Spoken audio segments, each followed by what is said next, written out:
Hello everybody, Turkey Cat here, bringing you guys another game. This is going to be the other gas first example. I said I was going to do two in succession, and I have another example here. So these are both these games are relatively recent. This one being actually the last ladder game I played. I wanted to get both examples ready to go before I started working on either one of these videos. So in this video we are going to be seeing ZvZ, of course. And I'm going to be showing you how to do the ling aggression. In the previous video I did, I said this was the second one. In the previous one that I did, I basically showed what I chose to do after I changed my mind and decided not to begin with the early ling aggression, and you saw me transition into fast muta play in that game. In this game, you are actually going to see me go ahead and follow through with producing the lings, and I'm just going to show you the other side of that and how that works, and basically show you, what to do if you do or don't do any serious damage. Now, obviously, kind of when you start this mentality, with gas first, you usually intend on doing the ling aggression, as I said in the previous video, but you want to have certain things, open for debate in your mind. Should I actually go through with this? Should I not? If your opponent is prepared for this, or looks like they're going to be prepared for this, then it may not be such a good idea, especially if you're up against something like another gas first. You want to be aware that he might come and attack you with lings, but if you are making a bunch of lings and being the first aggressor, well, it's really up to you whether or not you really want to follow through with that. And in those typical cases, I would maybe actually follow through with getting banelings, just because they're most likely going to get banelings if you're both going gas first at the same time. But that's a subject for another game. I don't need to go into that right now. I will go back a little bit just to show that. Once again, here I'll go back a little farther, and I won't talk. So this 13th drone that I made right here was rallied to the extractor. As I said before, you do that, you make your 14th drone, the 13th one will finish, and you can just go ahead and make the gas. The timing works out pretty perfectly if you do that, so that's what I like doing. Now I do make another drone here, so I'll be up to 14, and then I'll take, well, I don't take that drone, but as soon as I have 200 minerals, I will go ahead and make a spawning pool. Now my opponent decided to actually pool first. Looks like I have 14. There goes my pool, and my gas finishes, so I start pulling some guys over into the gas, into the gas there. Now my opponent looks like he's going to do a 14-16. Once again, I did not watch the replay. I just kind of went off what I felt in the game was the right decision, and yep, that's exactly what he's going to do as he's pulling down, actually at 15, so not 14, but he is going to go ahead and expand there. So that goes down. It's pretty safe opening from him. Totally good. But at this point, I'm basically going to go up to 16. Pull up my production tab so you can see that I am going to make my overlord here at 16, so I can be prepared. Now, as soon as actually I am correctly pulling off, I said in the last game as I paused that as a drone delivers the 88th gas, you let him go back. But the one that delivers your 92nd gas, you take that one, pull it off. Your 96th gas will be the next one. You take that one, pull it off, and then that one delivered my 100th gas. So I pulled him off as well. And at this point, I'm up to 16 drones, as I did basically make my queen and my pool there, and just continue to. Well, I'm gonna make the 4 lings here off of these 2 larvae, and then I'm basically going to continue to mine so I can get up enough money to take that hatchery. So one of these drones is going to come down here, so I'm left with 15. That's why I make one more drone there, and this drone is going to come down and take the hatchery. Meanwhile, he's got his hatchery, he's got his gas going down now, and has 4 lings. Now, it's important to note that at this point, he has not scouted me. He has no idea. He saw this overlord, so he knows that something is going on, something early, something aggressive, but he doesn't know exactly what. He doesn't know if I went, pool much earlier, pool and gas, if I went gas first. And these 4 lings are going to come in here and try to figure that out, but I already have my 4 lings here and my first queen that went down.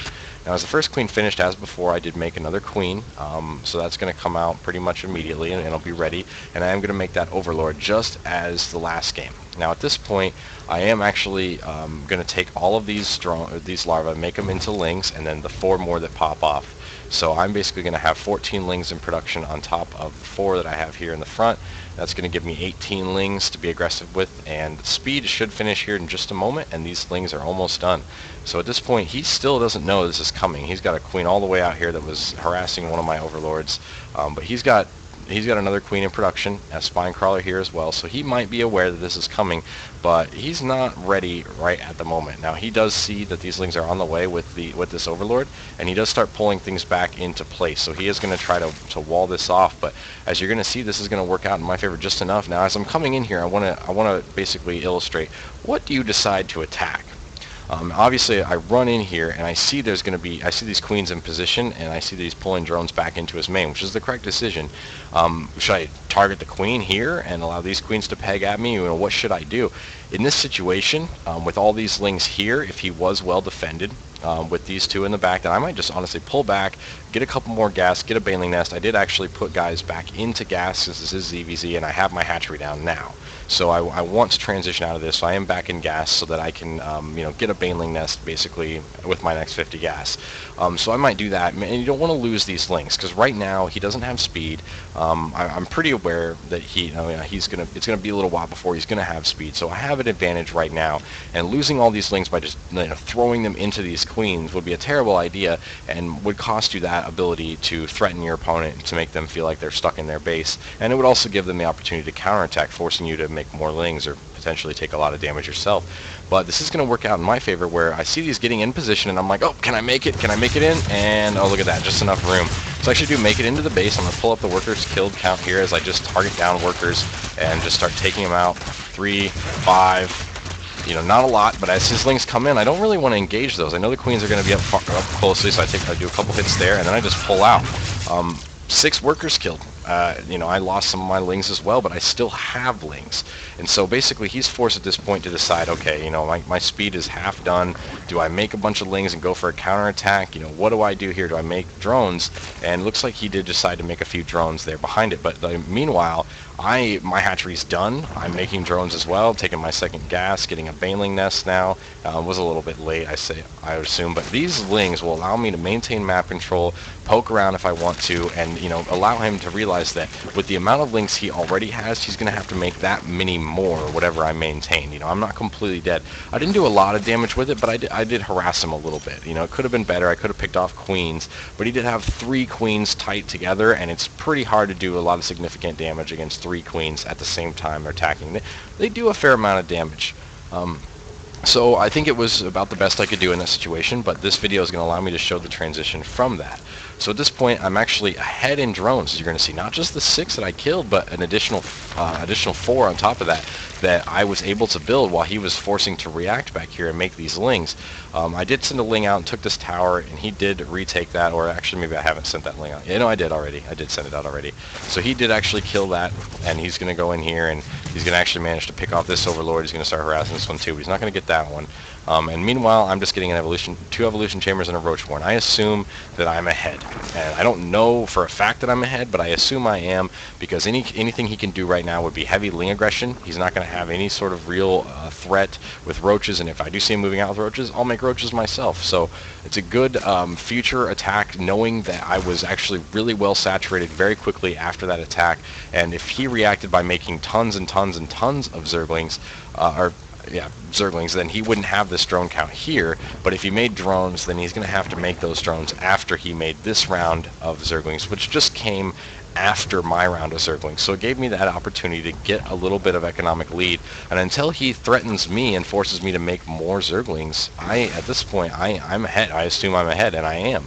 I'm still ahead if I have a good 11 drones at this point. So he's making drones the same amounts that I am, while he is getting roach warren as well and taking his second gas. Actually he does have this mini gas, but he also took a third. A little bit too greedy in my opinion for him to take a third so quickly, but at this point I think you can imagine what's going to happen here. Now, could I transition into mutas? Absolutely. With that kind of a lead, there'd be nothing wrong with going muta. But this is one of my favorite, just like, I'm going to end this game now. Like, I know I did enough damage with that initial attack. I scared him. He didn't do anything to come back at me.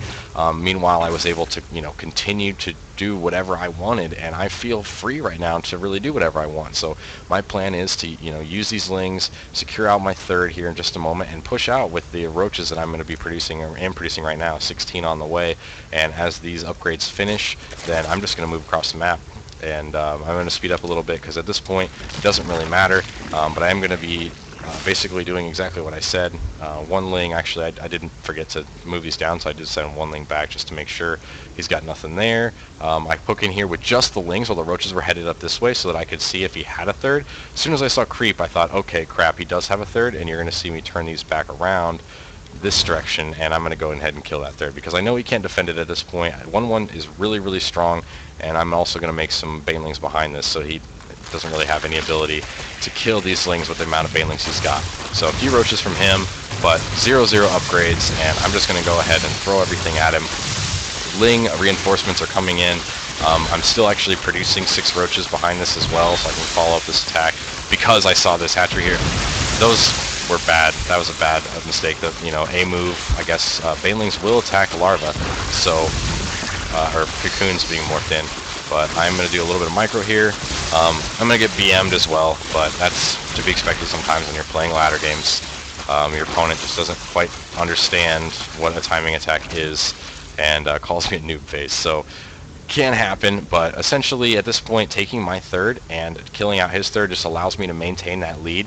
If he hadn't left the game at this point, then I'd be in a commanding position. With these roaches here, anything that he's going to be producing from these structures aren't going to be in large enough numbers to continue to hold off what I've got while I'm also reinforcing it as well. 18 zerglings on the way behind this as I realize I'm doing significant damage, and honestly I could just pull back at this point and I'd be just fine, but I know that I honestly have an advantage I can press, and that's exactly what I'm doing while I'm taking a third, and probably by the time this finished up and I was resuming drone production, I would pull back and just defend against anything that he might throw at me. But that's pretty much it for this game. I guess I was working on 2-2 behind this, and I was going to get an infestation pit with my next goal right here and take my 4th gas. If that helps with a little insight on that.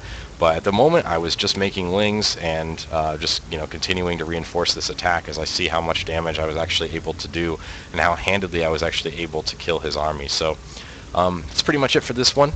If you guys have any questions, let me know. I'm going to upload both of these at the same time, so feel free to watch both videos and let me know what you think of them. And otherwise, I will see you guys next time.